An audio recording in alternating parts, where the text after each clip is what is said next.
Okay, to get this job done, you're going to need a flathead screwdriver or a trim tool. So you're using really the flathead you're using to remove those tabs. You can see actually one there. I didn't even realize one is loose. So that one there, that should have been in, but I don't know how it popped out. It was the first time we're doing the bulbs, but hey, whatever. Now these trim bits come out sometimes. So what you're really doing is you're putting you see there's a little notch. I'm trying to look for the notch here. I'm like, why is there a notch? Normally there's always a notch, and that's because the notch was actually facing toward the cabin of the car. So I'm trying to work it here, trying to work it out. Then I realize, oh, there's a notch right there. Pop it out. Away it comes, and again, you just pop this out as well. There you go. And then we do the same for this one here. Here you can see the notch very well. And that pops out too. There you go. Then you just lift this up right here.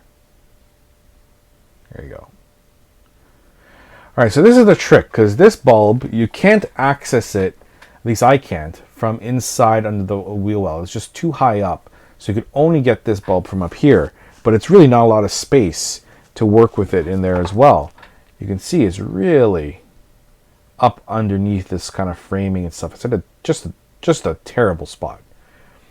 So I'm going to show you what I mean here. You're going to have to kind of go in and pinch it with like a pincer movement with 2 fingers. So I normally go in with 1 finger here, another finger here. I'm using this as an example because I can't actually record and show it to you because of the angle it's at. And you go in and you apply. I mean, you're going to need some real strength. And you apply some pressure and you're going to twist. And that's how you get it out. It's really tricky to do. And it's the same thing. When you're going in, you put the bulb back in and you apply with 2 fingers. Yes, use 2 fingers to pop it out.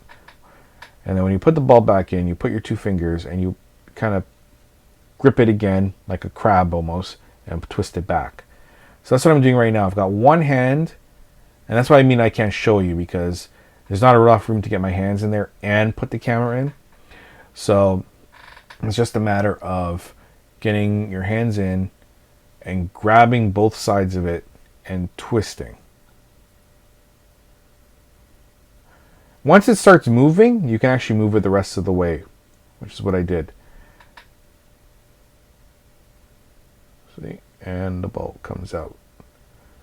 Then you pop out your bulb and put your new one in. Then the tricky part, see there's the bulb there. The tricky part's getting it in without getting it to touch anything. Because if you get dirt or anything on these bulbs, they can blow prematurely. So you got to be very careful with this here when you're putting it back, right? Just a matter of working it in, twisting it, getting into the housing. Gloves is important because even your fingerprint on the bulb can make it blow prematurely. So you want to avoid that. Again, wearing clean gloves will be very helpful. And you can see me working it here. And patience, you're going to need a ton of patience. I'm telling you, a ton of patience. But you just kind of work it around. Right now it's falling. See the gloves? See, I had to touch it with my hand. If I was using my finger, I'd put a fingerprint on there, right? So that's what I did. I pulled it out and I kind of wiped it on the glove, cleaned up the bulb a bit because it did actually touch along the inside. And I didn't want any dirt to be on this bulb. This bulb is working perfectly fine, right? I'm just doing it for the sake of the video. So now it's just a matter of working it around, getting it back into that hole. So once it's in, then it's just you work your hand and slowly kind of twist it around until it lines up to the holes.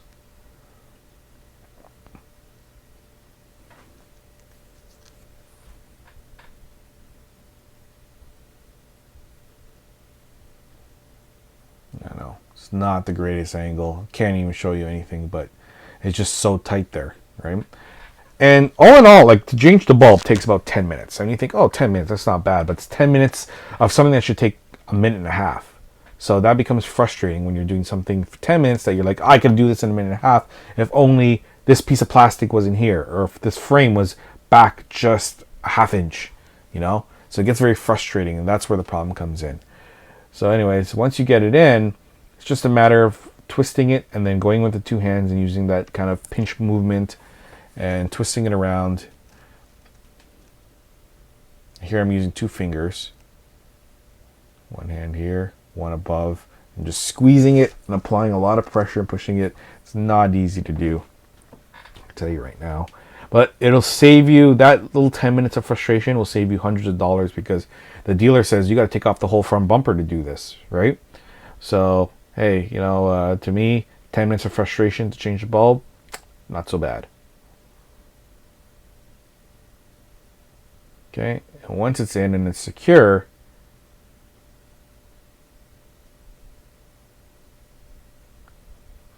and again, I could have edited all this out, but I'm leaving it to show you that it is indeed a frustrating thing, and I understand it's frustrating, So now, drop back down your cover.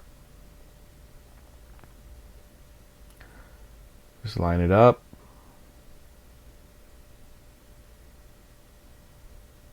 And I should just kind of fold it, clip it into place. And then you put your 3 trim pieces in, trim plugs. 1, 2, and the third one, 3. Oh, this one's giving me a little trouble. Once all done, that's it. You're all set. Turn signals are all changed. You're all good to go.